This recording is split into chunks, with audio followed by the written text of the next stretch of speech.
वह बड़ी से बड़ी संख्या कौन सी है जिससे 1356,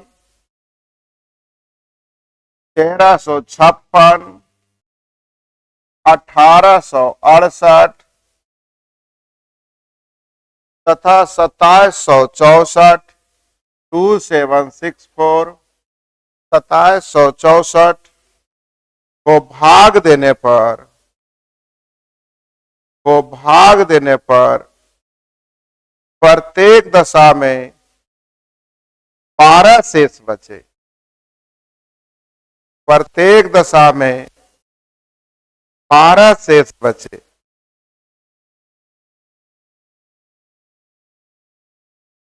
प्रत्येक दशा में 12 शेष बचे। अच्छा, कुछ और भी सिखाया गया, ऑप्शन लिख लीजिएगा। 64, 124 मतलब 124,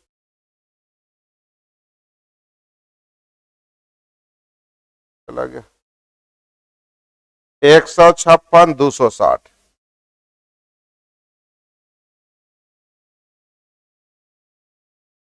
सही है।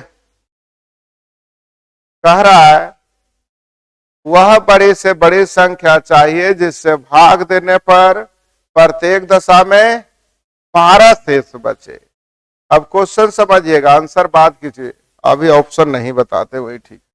आप लोग का दिमाग इधर न चलने लगे, ध्यान दीजिएगा। अगर कहता है इसे पूरे पूरे विभक्त कर दे तब तो हो जाता है CF, लेकिन कह रहा है जिससे भाग देने पर कटना नहीं चाहिए 12। तो मैंने सोचा विद्यार्थी जी कि अगर मैं इसमें 12 घटा दूंगा तो पूरे पूरे कट जाना चाहिए। मेरी बात समझिएगा, भाग देने पर, इसमें भाग देने पर 12 बच जाना चाहिए। यानी अगर 12 कम होगा तो पूरे पूरे क्या होगा, कट जाएगा। 12 कम होगा तो पूरे पूरे क्या होगा, कट जाएगा। 12 कम होगा तो पूरे पूरे कट जाएगा। अब पूरे पूरे कट जाएगा, यानी काटने वाले को हम लोग बोलते हैं क्या, है ना। वह संख्या चाहिए जिससे इन सबों को भाग देने पर प्रत्येक दशा में 12 शेष बचे। तो 12 बचने के लिए मैंने कहा तू 12 कम कर दो, बाकी पूरे पूरे क्या होना चाहिए, कट जाना चाहिए। मेरी बात समझ में आ रही है। अब इसका CF निकाल लेंगे तो यहां हो जाएगा 1300, जल्दी बोलिए 44 क्या, और यहां हो जाएगा 1856, यहां हो जाएगा विद्यार्थी जी 2700 का HCF। अगर CF निकालने आता है ना, आप लोग को सिखाया है ना, जल्दी कीजिएगा। बन गया, लिखिएगा। सबसे पहले क्या कीजिएगा, किससे काटिएगा, 4 से। मैं तो 8 से काटता, लेकिन अब 4 से करे, 4 ही से काटता हूं। 4 तिया 1, 4 तिया 12, 4 छक 24, 4 चौ 16, 2, 4 छक 24, 4 चौ 16, 4 छक 24, 3 4 अठी 32, 4 अठी 32। देखिए 4 घट गया, हमें लगता है फिर 4 से कट रहा है, तो 4 से काटिएगा, 4 अठी 32, बाकी 1, 4 चौ 16, 4 से काटिएगा 116, 4 से काटिएगा 17 चौ 68, 4 दुनिया। हमें लगता है फिर 4 से कट रहा है, तो 4 से काटिएगा विद्यार्थी जी 21 बार में, 4 से काटिएगा 29 बार में, हाँ या ना। 4 से काट लीजिएगा, ध्यान दीजिएगा। 4 चौ 16, 1 4 तिया, अभी प्राइम नंबर आ गया तो 29 तो किसी में कॉमन होने वाला, 29 इसमें 21 में कभी कॉमन होगा नहीं, अर्थात हम लोग का CF हो गया 4 चौ 16 चौ 64, अर्थात 64 से भाग देने पर प्रत्येक दशा में कितना शेष बचेगा, 12। तो अगर कह दे प्रत्येक दशा में 12 शेष बच रहा है, तो 12 अगर घटा देंगे तो बाकी संख्या पूरे पूरे कट जाना चाहिए। कंसेप्ट क्लियर हुआ। वह बड़ी से बड़ी संख्या कौन सी है जिससे, वह बड़ी से बड़ी संख्या कौन सी है जिससे 187, 187, 233 233 तथा 279 को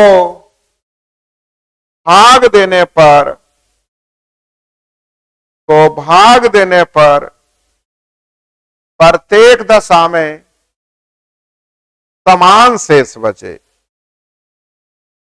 प्रत्येक दशा में समान शेष बचे।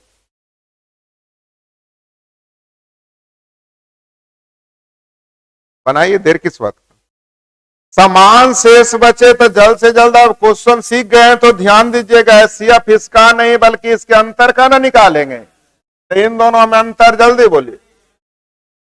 46, इन दोनों 46 और इन दोनों का 92। अब इसका एचसीएफ तो आप लोग भी जान होंगे, 6 हो जाएगा। अर्थात 46 से भाग देने पर प्रत्येक दशा में समान शेष बचेगा, इसकी गारंटी है। अब वो शेष कुछ भी हो सकता है यहां भी 3 आ रहा होगा, वो अलग चीजें हैं, लेकिन आंसर शेष अलग अलग होते हैं, हाँ या ना। तो क्या बनाने आ गया। तो एचसीएफ पे बेसिक क्वेश्चन इतना ही था विद्यार्थी जी। अब आते हैं, लिखिएगा एलसीएम एचसीएफ पर आधारित प्रश्न। एचसीएफ कितना है, 13 बोले तो संख्या हो जाएगा विद्यार्थी जी 13 गुने 15 195, 13 गुने 11 विद्यार्थी जी 143। तो अगर कोई संख्या पूछेगा तो क्या हो जाएगा 195 और 143, सही है। अगर विद्यार्थी जी रेशियो पढ़े होते तो हम ऐसे भी बोल सकते थे, आप लोग बहुत सारा पढ़े होंगे हमसे। 13 क्या दिया हुआ है जल्दी बोलिए, और आप लोग का यहां एचसीएफ कितना हो जाएगा, एक रेशियो का एचसीएफ हमेशा, क्योंकि कुछ कॉमन मिलने वाला है नहीं तो एक न मिलेगा। एचसीएफ कितना होगा, तो एचसीएफ का तुलना एचसीएफ निकालना है। पहली संख्या तो 15 से गुना, दूसरी संख्या तो नहीं समझ में आया, ये कंसेप्ट तो समझ में आया ही। लेकिन अगर रेशियो पढ़िएगा तो डायरेक्ट बोलेंगे कि जो दिया हुआ उसका बैलेंस उससे कर लो और जिससे निकालना हो उसे गुना कर लो। लेकिन कुछ नए विद्यार्थी आए होंगे, उनको ही बोलेंगे तो गुस्सा आ जाएगा, ये क्या होता है, क्योंकि मैंने अभी रेशियो का बात किया ही नहीं। तो एक लाइन जान लीजिए कि 13 एचसीएफ दिया हुआ, यहां एचसीएफ कितना होगा, एचसीएफ का तुलना एचसीएफ। अब जो निकालना है, संख्या निकालना है तो 15 से, दूसरे तो 11 से। अगर जोगफल निकालना रहता तो 26 से गुना कर देते और दोनों को जोड़ के देखते बात बराबर होता। अगर एलसीएम निकालना रहता तो इन दोनों का एलसीएम 165 से गुना कर लेते। मेरी बात समझ में आ रही है, नहीं समझ में आया, मतलब जो पूछेगा उससे गुना कर लीजिएगा। ये रेशियो का नियम है, इसका कोई नियम नहीं है। अरे भाई अभी आइए रहे, बोलिए इनको क्या कहें।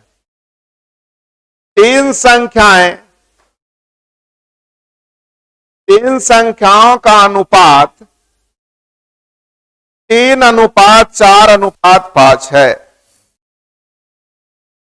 3 संख्याओं का अनुपात 3:4:5 है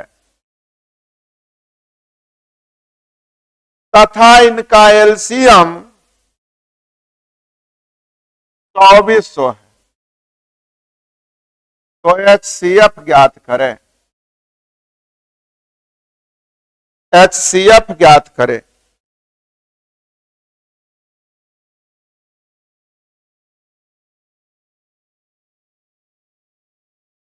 दिमाग से हटा लीजिए, आप मैथ पढ़ रहे हैं, आप लोगों को मैं क्लास 4-5 में जो पढ़े हैं उसी को दोहरा रहे हैं, बस यही सोच के पढ़िए। तरीके नंबर फर्स्ट आप लोग अगर सीख गए होंगे जल्दी से सीखने के लिए, तो 2400 एलसीएम है। यहां एलसीएम जल्दी बोलिए, एलसीएम का तुलना एलसीएम से। एचसीएफ निकालना है, कैसे गुना, 60 से कितना बार में, अर्थात हम लोग का एचसीएफ कितना होगा, बन जाएंगे। लेकिन कोई किताब ये तरीके नहीं अप्लाई करता, आपको सिखाएगा यही कि एचसीएफ मान लीजिए एक्स है, कितना है, यानी संख्या हो गया 3x 4x 5x। अतः इसका एलसीएम निकालने जाइएगा विद्यार्थी जी 60x। अब प्रश्न से दिया हुआ है एलसीएम विद्यार्थी जी कितना, अर्थात x बराबर, तो हम लोग एक तरीके जानेंगे ना तो अपने आप को सेटिस्फाई नहीं करते हैं। जब तक 4-5 तरीके से आंसर जब लगता है तब कहते हैं वो लगता हम सही है। एक तरीके में आपको बार बार कंफ्यूजन होगा कि सही बना रहे हैं कि गलत बना रहे हैं, लेकिन ऐसा नहीं है कि पांचों तरीका गलत ही आंसर देगा। तो क्या ये लाइन समझ में आ गया आप लोगों को? अगर आप घर बैठे कम पैसे में अपनी परीक्षा की अच्छी तैयारी करना चाहते हैं तो प्ले स्टोर से स्टडी ट्रेंड ऐप डाउनलोड करें